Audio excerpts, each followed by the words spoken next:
New on WYFF News 4 at 6, an interview with the author of a South Carolina bill that could change abortion access, the definition of contraceptives, and criminal charges in the upstate. Our Peyton Furtado sat down with Senator Richard Cash, who wrote Senate Bill 323. Peyton.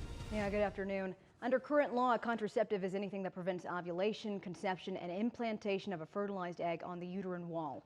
The new proposed bill takes away ovulation and implantation, leaving just conception. Many forms of hormonal and non-hormonal contraceptives deal in both of these categories, including IUDs and birth control pills.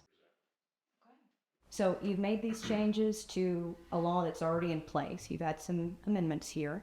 Can you tell me a little bit about some of the changes you've made and why you've made these changes? Well, the goal is to save more babies. Right now, you could find out that you're pregnant and take those pills or have a medical procedure as long as the heartbeat has not been detected. What this would do is say, well, no, as soon as pregnancy is clinically diagnosable, the child is protected. If that's the goal of the bill, that's the heart behind the bill, why change the definition of birth control in the bill? Contraceptives work in different ways.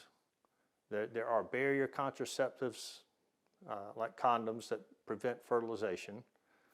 There are hormonal contraceptives that do more than just prevent fertilization. They might prevent ovulation. They might prevent the sperm from getting into the egg. A contraceptive is that which is preventing ovulation, is preventing fertilization. But if and when it acts to prevent implantation, that's an early abortion. You've mentioned ovulation, and that was one of the things that you took out. Without ovulation, there is no fertilization. Right, so why take that out? You know, I could leave that in. It really doesn't make any difference in the effect of the bill, so maybe I will put up an amendment and put it in there. We spoke with an area OBGYN, Dr. Creighton Likes, to find out if taking ovulation out could impact access to birth control. I think it's all in how it's read, quite honestly. And so, yes, that could affect contraception, because even in the best case scenario of certain contraceptions, you can still have fertilization. And I think therein lies the problem. If someone goes down that road, then they can have a sweeping, statement of saying nothing's 100% preventing ovulation. The woman and the child are not in opposition. If they're not in opposition, why introduce things like homicide charges? Because it's a moral wrong.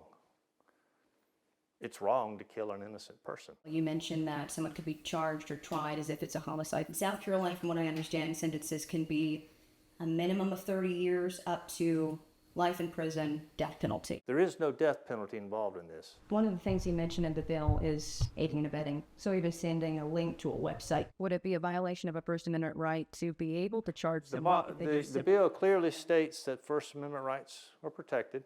I can show it to you in the bill. But it also states if you're aiding and abetting the killing of an innocent person, you're going to be held accountable. Do you think this bill will pass as is? Do I think?